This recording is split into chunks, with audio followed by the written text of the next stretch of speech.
Hello guys, good morning everyone. Kamusta na tayong lahat? At ayun, katatapos ng ating Christmas break tuloy.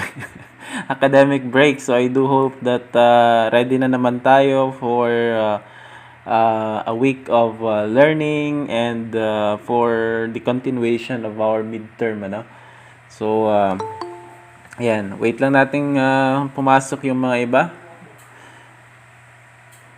So we just had our flag raising ceremony kasi. That's why medyo nalilate tayo every Monday, But nevertheless, I will try to discuss all the things that I had prepared for this session, no? Okay ba guys yung audio natin? Naririnig naman?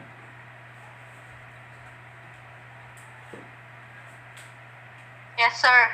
Okay, thank you very much, Miss Laika. So I think we can start already, let me just share my screen.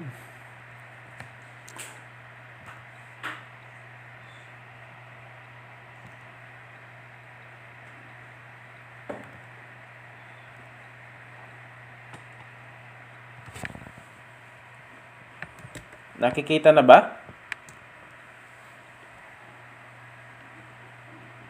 Yes, sir. Okay, thank you very much. Yan. So we have here our topic for this session. We are already on module 6.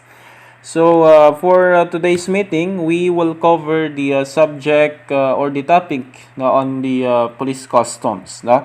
So we have a lot of things that we need to discuss under police customs. But before anything else, let us just have an overview with regards to the different terms that we will be covering. Ayan. So we have here the at least topics that we will be discussing. No? We're going to have an overview with regards to the different terms.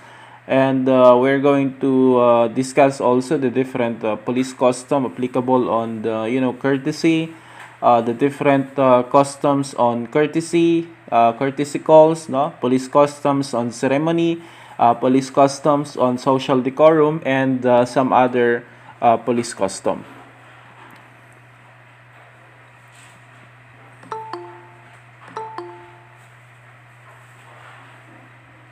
Okay, so our first topic will be the different terms. It's important for us to discuss just a little bit of overview with regards to the different terms that we will be encountering during the discussion. So we have here the term custom.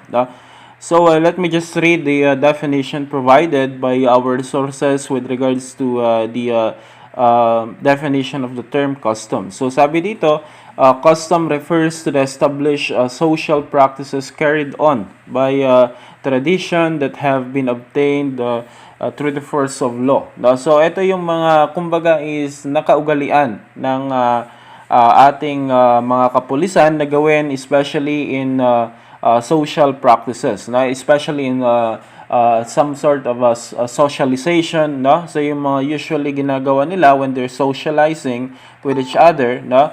That is the different customs. For traditions naman, traditions are mostly beliefs, stories, and that includes also the concept of customs. That is known as had been handed down, no? Naipasa-pasa na yan from generation to generation of the different police agencies before, no? So ito na yung nakagawian din ng mga ating kapulisan na gawin especially in different occasions and so on. So minsan is napaghahalo natin yung custom and tradition. Nagkakalituhan talaga tayo kung ano nga ba yung custom, ano nga ba dito yung tradition. Well, anyway, ang pwede nating masabing pagkakaiba nila is their application, no? Pag sinabi kasi nating customs, no, sa atin sana, ano ba yung nakaugalian natin bilang isang ordinaryong mamamayan whenever we socialize with each other, no? Pag halimbawa nakita mo yung kakilala mo, ano yung usually ginagawa natin, 'di ba? We say either hi, we say either hello, no? minsan is nagkakamayan tayo, no? Nag-fist bump and so on, just to say your greetings, just to express your greetings and so on, di ba? Yan yung karaniwang ginagawa natin. That is customary for us, no?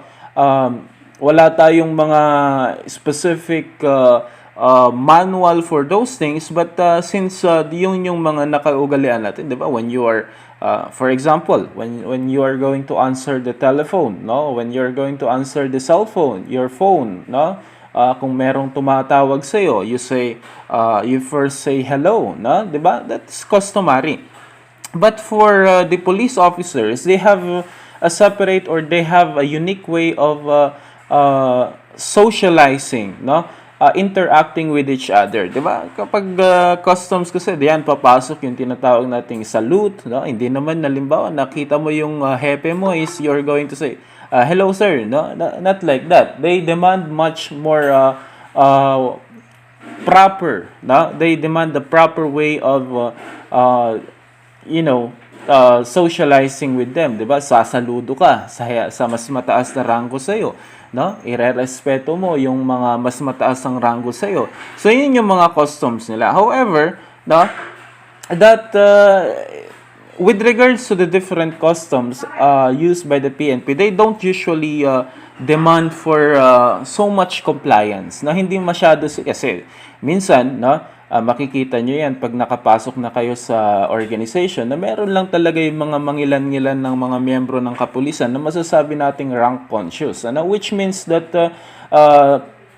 dapat kapag sila ay binabate, kapag sila ay kakausapin, they should do what is proper, like for example saluting, no, and some other of their customary actions, no. So may mga ibang ganon. However, hindi lahat kasi ng kapulisan natin naman is that rank conscious. Meron yung iba that kahit mas mataas sa kanila yung kausap nila, okay lang sa kanila na tawaging sir and so on, no. Okay lang sa kanila kahit hindi na sila saluduhan kasi medyo yun naman yung gusto nila para siguro maalis yung barrier between between the subordinates and the supervisor. So may mga ganun tayong pangyayari sa loob ng kapulisan, no? So for traditions naman, ang traditions kasi that really requires the strict adherence or strict obedience. It's not like the customs na kung saan is depende yan sa tao kung gusto niya yung ganong treatment or gusto niya yung ganong approach, no? For traditions kasi, that is more likely a set of rules na talagang it needs to be followed, no?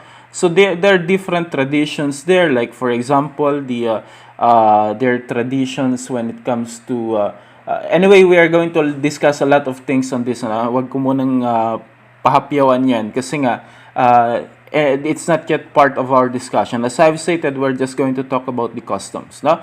Pero that's the distinction. Mas stricto ang adherence or the demand for adherence, no, for traditions than customs. Kasi customs are just day-to-day practice, no? Kumbaga is ito yung karaniwang ginagawa nila when they are talking with each other and when they're dealing with each other, no? For traditions that usually involves the entire organization na kasi, no? Pag customs, that more like an individual way of socializing, but for traditions that involves the entire organization or unit already, no? So we have also the term courtesy. Ano naman yung tinatawag nating courtesy, no? Courtesy refers to the manifestation or expression of consideration and respect for others. So, we have different custom and courtesy. As we have stated, we're going to talk about that later on, no? Ito yung courtesy, yung mga pagpapakita ng paggalang, no, for a certain person, no, who is entitled for that respect, no?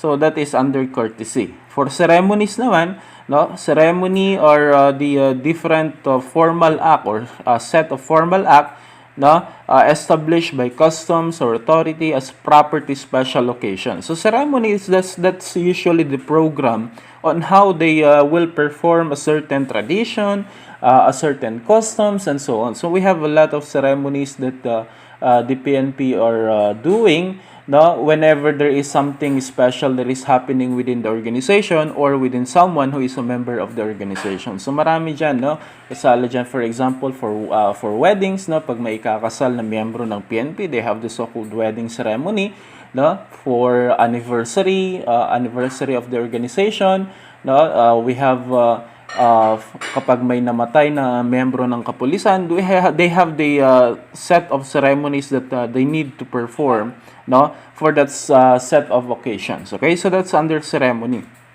So social decorum naman, social decorum are sets of norms and standards practiced by the members of the PNP during social and other functions. So whenever the members of the PNP will need to join or need to attend some events, some programs wherein, no, they're representing, sabi ko nga, when you are attending a certain program, especially if that is a public gathering, you are not only representing yourself, you are also representing the entire organization. So whatever your behavior, no, ano yung mga ginagawa mo during that program, kung anong halimbawa nakita nila during the program, during the meeting, patulog-tulog ka, you're very lousy, then it will reflect to the entire organization. So there is a so-called social decorum that guides the members of the PNP on how they best act and show themselves, no, package themselves whenever they are attending some social functions, because the image of the PNP is very important, no. Whenever the image of the PNP is being tainted by the action of some, no, halimbawa may palawsi-lawsi dyan na miyembro ng kapulisan na nagpunta sa isang social gathering, as I've stated, it will reflect to the entire organization. So it's very important to know the different social decorums under the professional conduct, no? Okay, so we have here the topic, police custom on courtesy. Wait lang.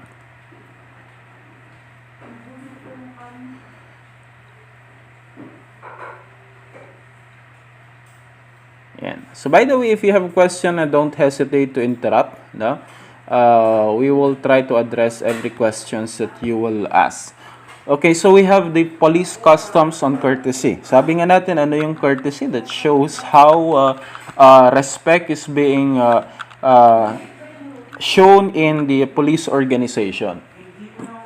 So the first thing here is that yung salute na tinatawag, So as I've stated, one of the custom that police are doing or performing whenever they are socializing with each other is the to show some respect, That's very important. Though I stated kanina that not everyone naman is really that conscious na gusto nila every now and then dapat sasaluduan sila, no?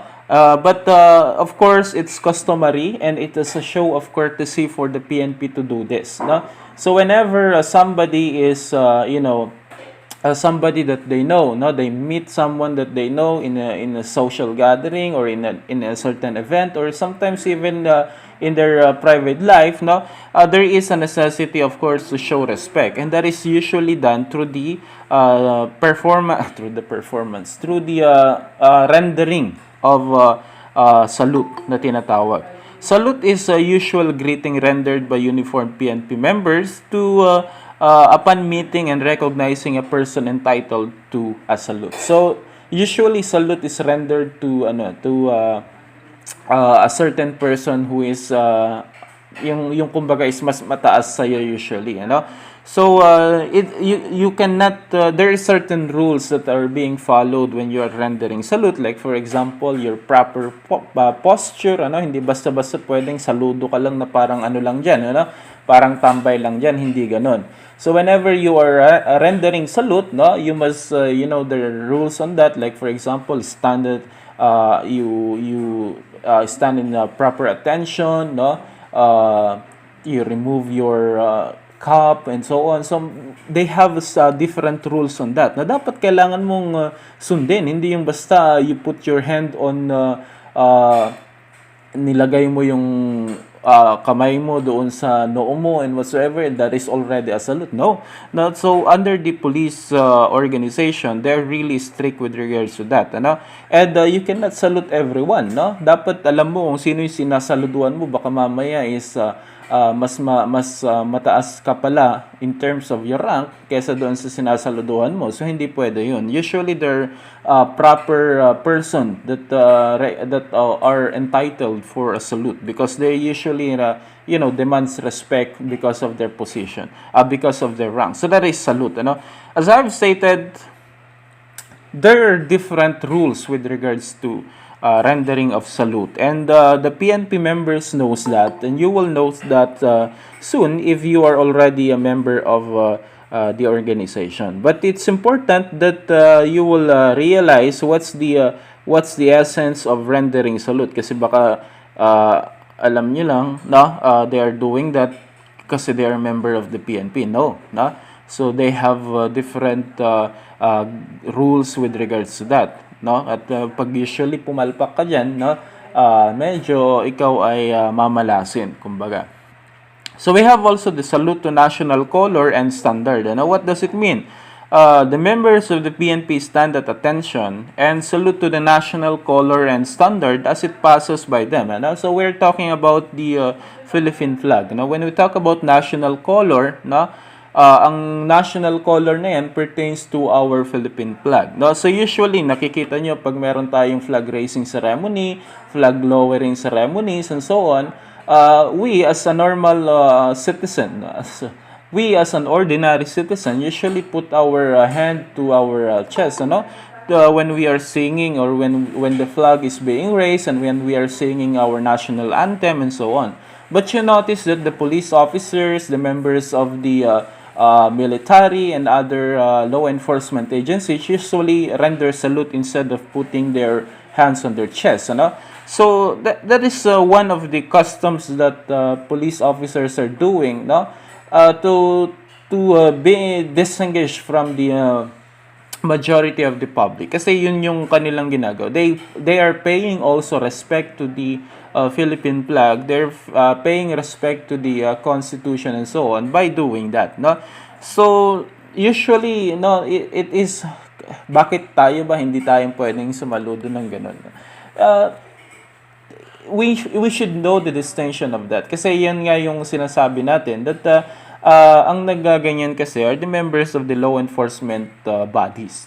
For us na mga civilian, kumbaga, we do put our hand on our chest. Ganun yung ginagawa usually natin.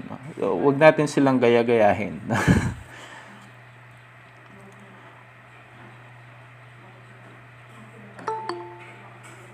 Okay, so we have here addressing the members of the PNP, address and the use of title. Usually, junior in rank addresses their senior members who are entitled to salute with the word sir or ma'am, eto naman ay hindi na bago, Kasi kahit naman in some of the professions has nothing to do with law enforcement, we usually address our co-workers, our colleagues, with sir and ma'am. So that is just common, So for the PNP naman, they should use the word sir or ma'am when they're dealing with they're conversing. They're having conversation with someone that is higher than them, and so on. So actually now, minsan napapansin natin that may mga iba-iba na silang terms na ginagamit, that is only unique for them. Like for example, they're using the word sergeant to refer to someone that some of their classmates and so on. So things can change in the organization, especially with the different customs that they have. But for the general use or showing of respect, since we are dealing with courtesy, when you're talking with someone, you use the word sir or ma'am. So this should apply also not only to the members of the PNP but also to the general public. Kahit na ikaw ay police officer, when you are talking with a certain ordinary citizen, then you should also show respect and courtesy not only to the members of the PNP but also to the general public. So kapag nakikipag-usap ka din sa community, sa mga miyembro ng community, then it's not really that hard to use sir or ma'am to address them instead of just using hoy and other derogatory term. So that could be applied also not only for the members of the PNP, high-ranking members of the PNP, but also to the general public as a whole. Okay? Now we have also the topic on the customs on courtesy calls. So we have the different courtesy calls. Courtesy calls are usually performed when there is something that there are changes that is happening within the organization. Like for example, you will be assigned in a new unit. You will be assigned in a new place. There will be a certain holidays. And so on. So these are the courtesy calls. Courtesy calls kasi means you need to report to your immediate supervisor for whatever changes that is transpiring within the organization or within your position. So we have here the first one, the courtesy call of newly assigned or appointed members. PNP members who are newly appointed or assigned in a unit or command will report on their chief of the chief of the unit to which they will be appointed or assigned, or command. If the chief is not present there, then they should render their courtesy call to the key personnel, whoever is the next highest ranking official therein, so they should do the courtesy call. That is for the purpose of accounting, because it's very important that all the personnel on the PNP are well accounted, and also that is also for the purpose of orientation, di ba? Bago ka pa lang sa assignment mo na yan, bago ka pa lang sa kung saan ka na destino na yan, kailangan mong mag-report sa pinakamataas na official dyan sa unit na yan para nang sa ganun ay makilala ka, ma-brief ka kumbaga kung ano yung mga functions, ano yung mga ginagawa dyan. Although, wag mo kasing i-assume that you are already since you are a police officer in other place, then alam mo na agad kung anong gagawin dyan sa place na yan. So, meron yung mga kaugalian or meron yung mga procedures that are usually new to them kasi nga syempre ibang sitwasyon nila dyan so pwedeng meron silang mga ibang kapatakaran naman dyan, so kailangan mong malaman muna yung mga yon, and that is done through the orientation, or for example their announcement and other instruction that must be given to you before you first render your duty. So that's the necessity of the so-called courtesy call, hindi ka lang nagpapakita dyan ng respeto, kundi nagpapakita ka din dyan ng kumbaga is pagiging professional mo, and at least ikaw din ay makikinabang kasi nga malalaman mo kung ano-ano nga ba yung rules diyan, ano yung mga dapat at hindi mo dapat gawin, at ma-orient ka kumbaga of your assigned duties in that place. So that's basically the very purpose of the rendering of courtesy call. Kaya importante yan, So we have also the Christmas call. Christmas call,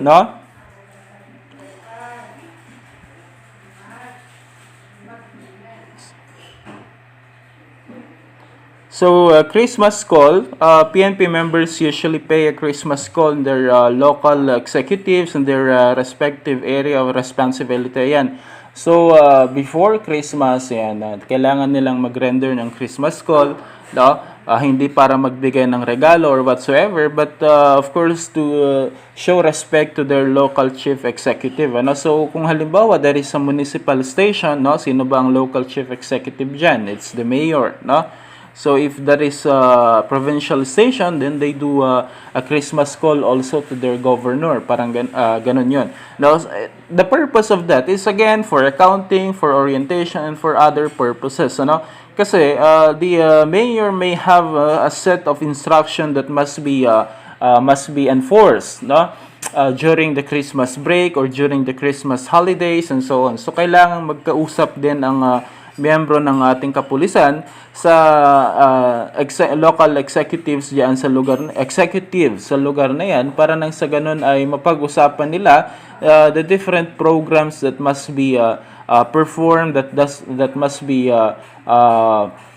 done with regards to the Christmas holidays, kasi for a fact that tumataas ang kriminalidad natin during holidays, no, maraming nagkakaroon or maraming crime ang nagaganap diyan, that to include also the different accidents that usually involve in firecracker, no, drunk driving, indiscriminate firing, and many more. So yun yung mga kailangang pag-usapan dyan.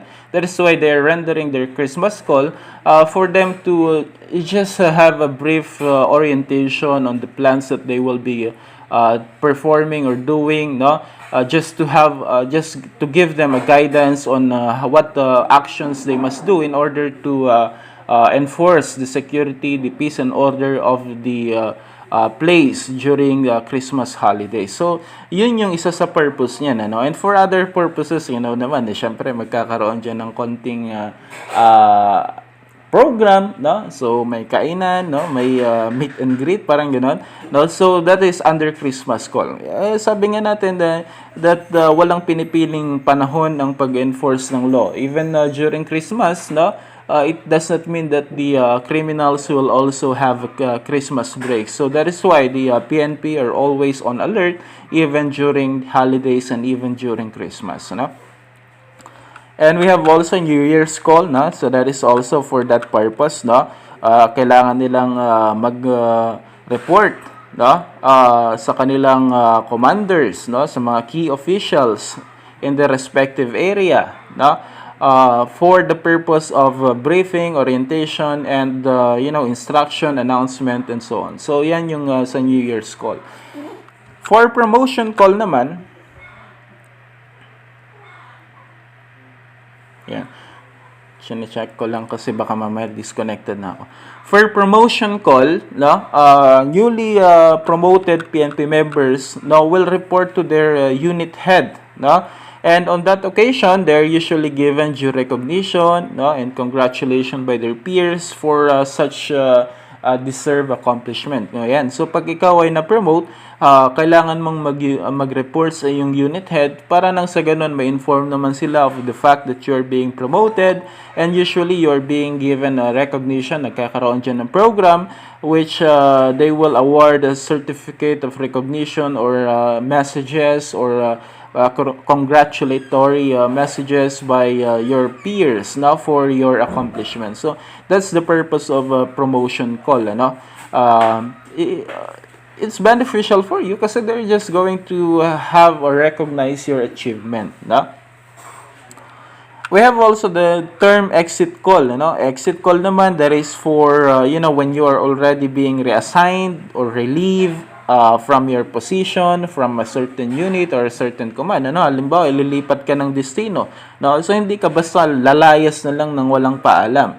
No, you need also to pay respect or courtesy to your superiors, no, by rendering an exit call. Magpaalam ka ng maayos so that if there is a program that will be rendered to you, no, so that's good, no? Especially if when you hold a certain position, no, when you are mataas ang ranko mo, usually nagkakandak pa sila diyan ng program, no? But if you're not, then at least nakapagpaalam ka ng maayos sa iyong superiors and to your peers, no, sa mga kasamahan mo diyan sa station na yan, no, na ikaw ngayon ay ililipat na naman ng destino. So that is exit call. For courtesy call, courtesy of the post, no? Courtesy of the post usually is rendered kapag halimbawa there is a certain if a certain unit will will be having how do you call this, an operation or program in a certain area. Halimbawa, no, PNP ng Jones magkakaroon ng VIP security dito. Halimbawa, meron silang isa secure na tao, no, sasamahan nila. Merong yung halimbawa yung mayor nila, no, mayor ng Jones nag-seek ng security assistance sa PNP Jones, no, dahil siya ay pupunta sa Santiago City, no. So that's an example, okay? So the security of the police officer who will be accompanying the mayor na will need also to render a courtesy of the post, no, magkaroon sila ng courtesy call doon sa unit na sumasakop doon sa Santiago City. That is because now that is the courtesy of the post para naman ipaalam nila that okay, PNP Santiago, we are here because we are rendering a security, or we are giving or assisting our mayor in terms of security on his yung sa lakad niya dito sa city ninyo. So that is just courtesy of the post. Ano, kapag ikaw ay may gagawin, no, kapag ang unit nyo ay may gagawin in certain place na kung saan is without na outside your jurisdiction already, meron ng unit diyan na naka-assign, kailangan mong pumunta diyan to inform them that you are your presence, to inform them of your presence on that area. So that is the courtesy of the post na tinatawag. So we have also the RHIP, or the rank has its own privilege, no, wherein the members of the PNP recognize the practice that different ranks carry with them a corresponding privilege. And so that's what you call RHIP, that the rank has its own privilege, and everybody in the PNP respects that. No? So it may have a deeper meaning in the organization. Medyo siguro meron yung mas malalim na pakahulugan doon sa loob mismo ng organisasyon. But for pahapyaw lang na pagkakaintindi under RHIP, nangangahulugan yan na lahat ng rangko ay may kaakibat dyan na tinatawag nating pribilehiyo. No? So, mas mataas ang rangko mo, mas mataas ang pribilehiyo mong na matatanggap dyan sa loob ng organisasyon. Ano? Ayan. Halimbawa, ayoko na magbigay pala ng halimbawa. Baka masablay tayo eh. Okay. Malalaman nyo na lang yan pag nakapasok na kayo, guys, kung ano yung mga corresponding privilege for each and every rank in the organization. Yan. Okay, so we have the different police customs and ceremonies. Ano? Ito yung tinatawag natin kanina. The different ceremonies being performed within the organization. We have here the flag raising ceremony. Yan. So flag raising ceremony refers to the raising of the flag, no, the Philippine flag, singing the national anthem before the start of the official days of work, no. So for government employees, they usually have their flag raising every Monday, no, every Monday of the week, no. Unlike nung nag-aaral tayo na araw-araw meron tayong flag raising ceremony. No, for government employee, no, included na diyan yung PNP and other members of the Tri-Bureau, they usually have their flag raising every Monday, no, and flag lowering, no, ceremony during Friday, no, pag before uwian ng Friday, yan yung kanilang flag lowering ceremonies, no. So flag raising ceremony, that is one of the ceremonies that the police are attending into, no. Kasi hindi lang naman sila all of the government employees, no.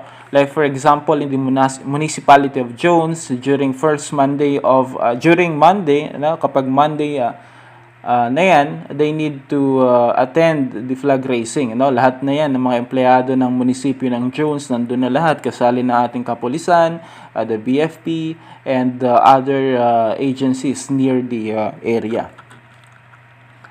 So flag lowering, as we have stated already, no? At the end of the official days of work, the PNP members pause for a moment to salute the lowering of the flag, and that usually is being performed, sabi ko nga, on Fridays, no, sa before weekend break, no, nagkakaroon sila ng flag lowering ceremony. Half mass, no, half mass refers to the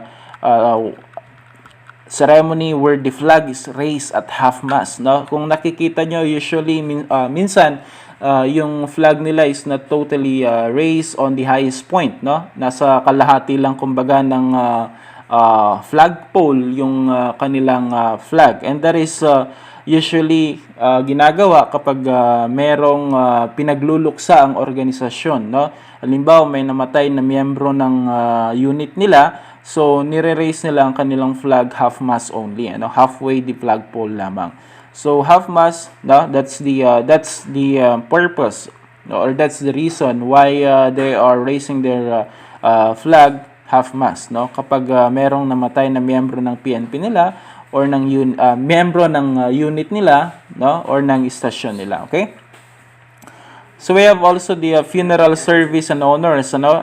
Usually this is a ceremony performed for departed uniform members, ayan, sa mga namatay na miyembro ng organisasyon, sa mga namatay na retirees, sa mga namatay na war veterans, no? Or former members of the PCINP, no? Na nabibigyan ng tinatawag nating vigil, no? That is usually the concept of funeral service and honors. You know, they are rendering a gesture of failure and respect to the service given by the departed member of the PNP. Ano? So, yan yung tinatawag nating funeral service. They are required to at least do some vigil. No? Pumunta sila, mag-attend sila sa lamay ng pumanaw na miyembro ng kapulisan, no, to show respect to the service. We have also here the ceremony tendered to retirees, ano? Ayan naman is in recognition of their long, faithful, and honorable service to the PNP. Ayan. So, kapag ang isang miyembro ng PNP ay magre-retiro na, ay bibigyan naman siya ng karampatang program, no? Bilang pagkilala naman sa kanyang matagal na panunungkulan or matagal na serbisyo sa ating kapulisan. So, there are ceremonies also being performed for them. We have also honor ceremony, no? The arrival or departure of a certain visiting dignitaries, no? Like for example, VIPs, no?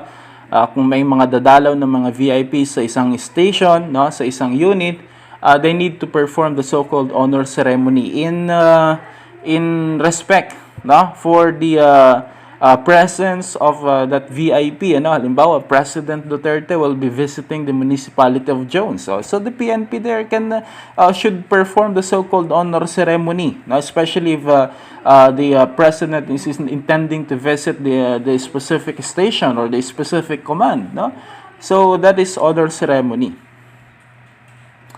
We have also the turnover ceremony, no? Turnover ceremony when there is change in the change in command or change in the authority within the place, ano? So the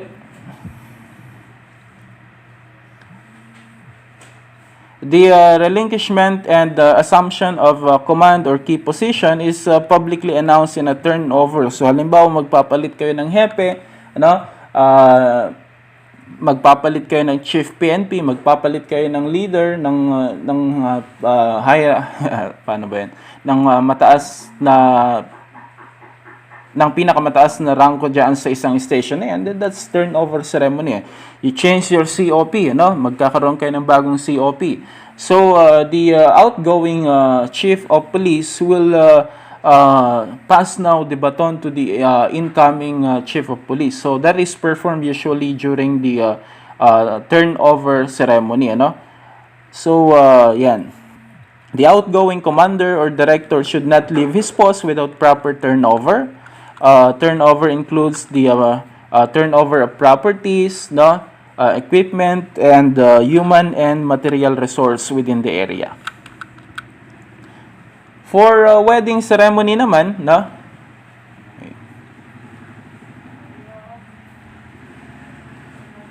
For wedding ceremony naman, during marriage of PNP members, a ceremony is conducted with the participants of uniform and swords drawn, no? So, yun yung usually nakikita nyo kapag may kinakasal na miyembro ng kapulisan ay may makikita kayong mga miyembro din ng kapulisan dyan nakasuot ng uniforme na may hawak-hawak na espada na kung saan doon dadaan yung mga ikakasal, no? So that is the wedding ceremony that they're performing for the members of the PNP, no? So different law enforcement agencies have their own programs or ceremonies also that needed to be performed kapag meron namang ikakasal na miyembro ng organisasyon nila. So, yan yung under the wedding ceremony. For anniversary naman, the anniversary usually celebrates the birth of the institution, the birth of the institution itself, no? Kung kailan siya na-establish, no? So that is what they're being celebrated under the anniversary. So nagkakaroon sila ng ceremony to celebrate, no, another year of that station, no, or that command. Okay, so that's under the different police customs and ceremony. Ano, yun yung mga iba't ibang ceremonies that are usually being performed in the PNP. Ano, just a recap, we have here flag raising ceremony, flag lowering ceremony, half mass, funeral service and honor ceremony tendered to retirees, honor ceremony, turnover ceremony, wedding ceremony, and anniversary. Okay? Now, let's talk about the different customs on social decorum. And as I've stated, these are the different social decorum practices that is observed from the PNP, you know. So whenever they are attending some social gatherings, especially if there is the participation of the public, no, the members of the PNP are expected to at least wear a proper attire, no. So pag sinabi nating proper attire, the PNP members shall always wear an appropriate and proper attire in conformity with the occasion, no. So if the occasion requires that they should wear something like this, no, so meron tayong mga dress code kasi tinatawag, that is usually nakasaad naman dyan sa program. So they should wear an attire that is in conformity with the occasion. Okay?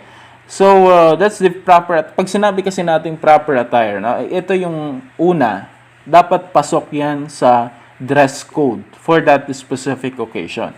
It's not because you're a member of PNP, it's that you should always wear your PNP uniform. No? So meron mga dress code dyan na nakalagay. Like for example, no, pag ang mga hepe ng mga station, ng mga command ay mag-a-attend sa isang national convention involving the PNP, no, meron silang mga specific uniform na sinusuot dyan. Kung napapansin nyo, yung mga minsan is yung hindi nakatuck in, no, yung mga nakatuck out na dress na kung saan nakadisplay lahat dun yung kanilang mga achievements, yung kanilang mga medals and so on. So merong mga ganyang merong mga ganyang event that requires the use of a certain dress of a certain attire, no? So dapat marunong ang ating kapulisan, no, na sumunod sa mga ganong bagay because of course there is in respect, no, of the occasion and in respect to the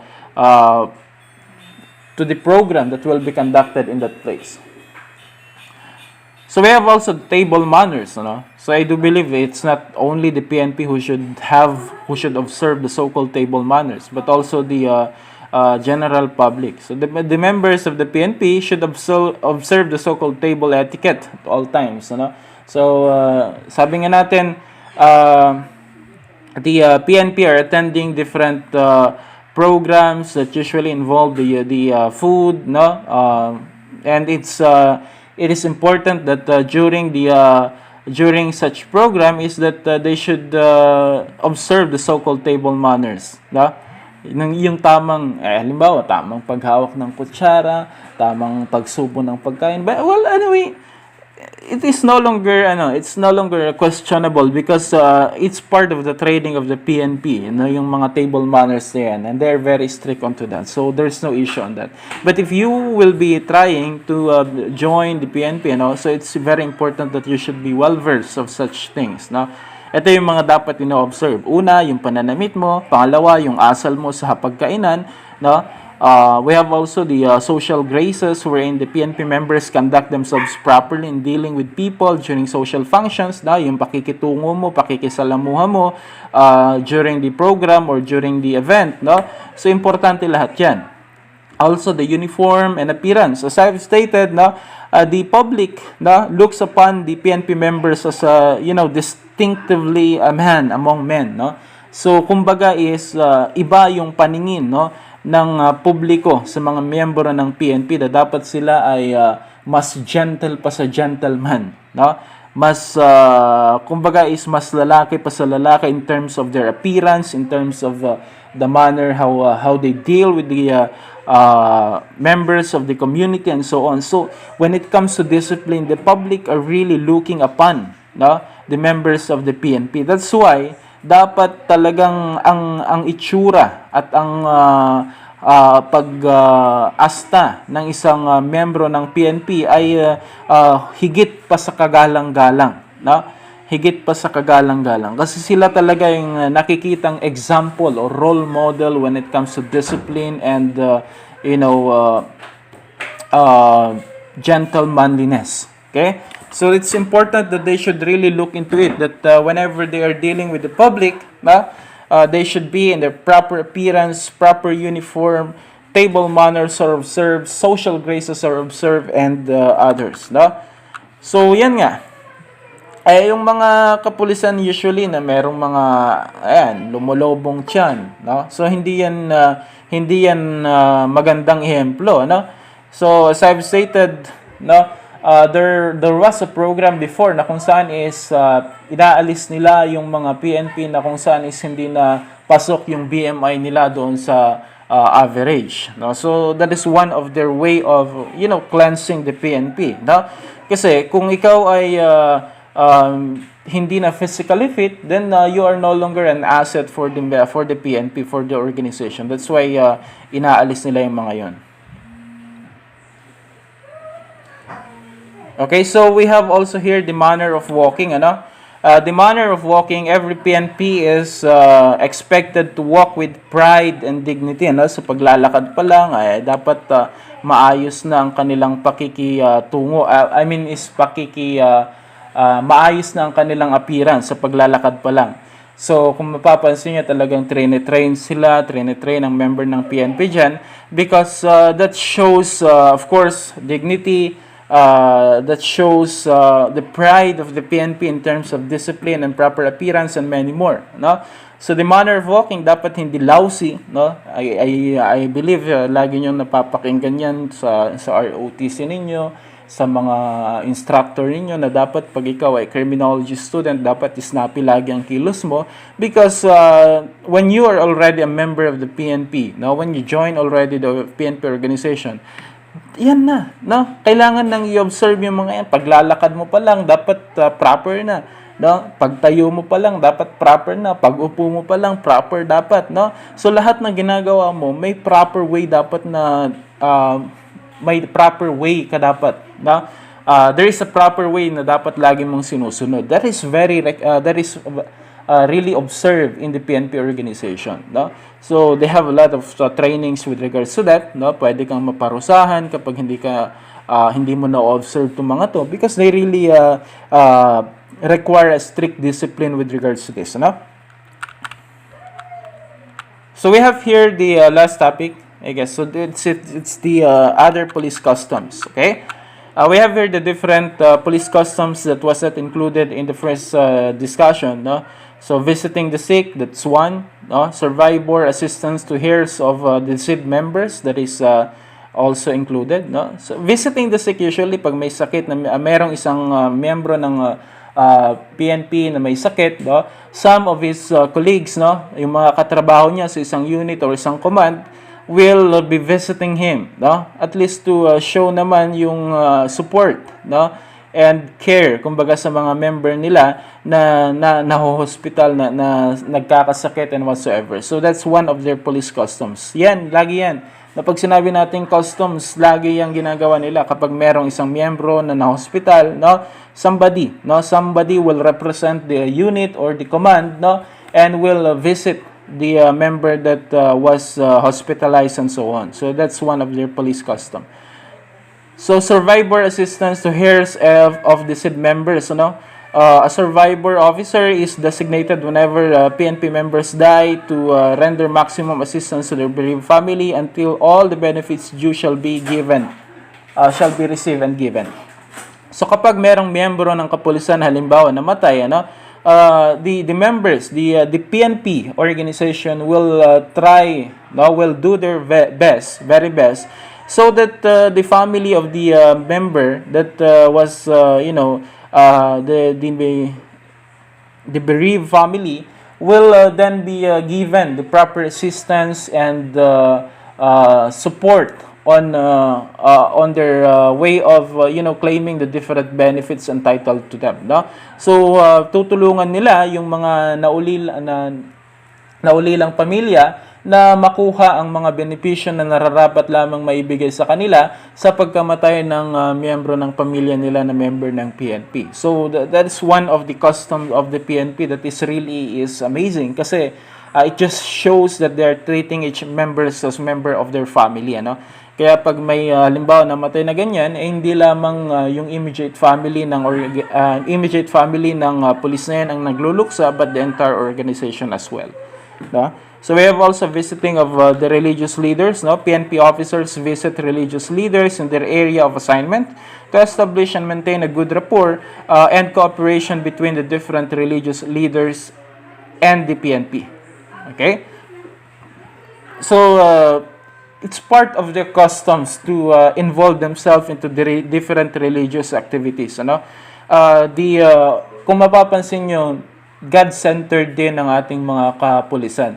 It's under their creed, no? Nandun sa kanilang law enforcement code of ethics that they should give an utmost respect to the Almighty Creator. No? So, bilang pagsunod sa mga nakalagay sa kanilang police officers' creed at law enforcement at bilang isang God-centered organization, they usually pay a respect by visiting also the different religious leaders within their area.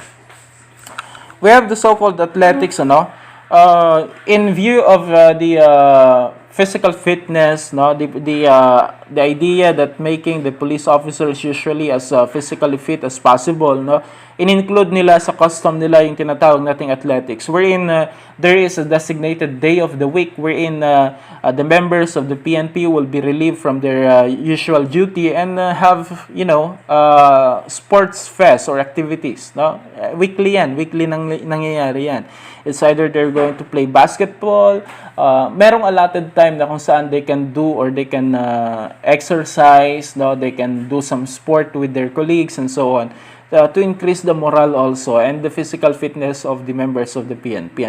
So they have a strict program in maintaining their physical fitness through the inclusion of the different physical fitness activities to the PNP program. So meron yan. We call that the athletics. Happy hours, usually on Friday or any other day suitable for the occasion. Ito yung tinatawag natin na program wherein the PNP members are gathering together and at their, meron silang PNP club, not really a drinking club, but rather just, usual hangout, for, a light-hearted jesting or airing of minor problems or issues therein. Kumbaga is they just have happy hours nga, they just have happy moment wherein pwede silang magbiruan, pwede silang mag-usap-usap, pwede silang magkaroon ng open forum, para lang maayos kumbaga yung mga maliliit na issues that might affect the entire organization. So, that is the importance of that. So, binibigyan din sila ng time to mingle, socialize with each other, para maging okay naman yung kanilang pakikitungo, pakikasalamuha sa bawat isa. It's important to have that, I do hope that this should be adopted not only by the PNP, but some other agencies as well. Magkaroon din sila ng happy hours para nang sa ganun ay malabas-labas yung mga mabibigat na saloobin ng mga miyembro ng organisasyon na yan. Okay? So, those are some of the different police customs that we know of, as based on the manual of the PNP in terms of the professional conduct. Ano? So, if you have a question with regards to the topic that we discussed, you may ask them now. Meron kayong mga tanong, guys? May tanong tayo?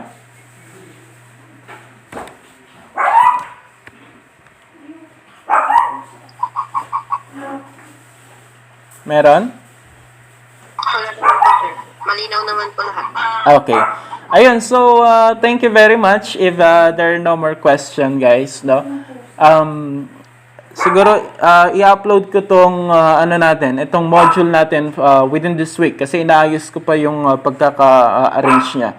So once I'm done, no, ano ko na lang, send ko na lang yung link niya. Okay?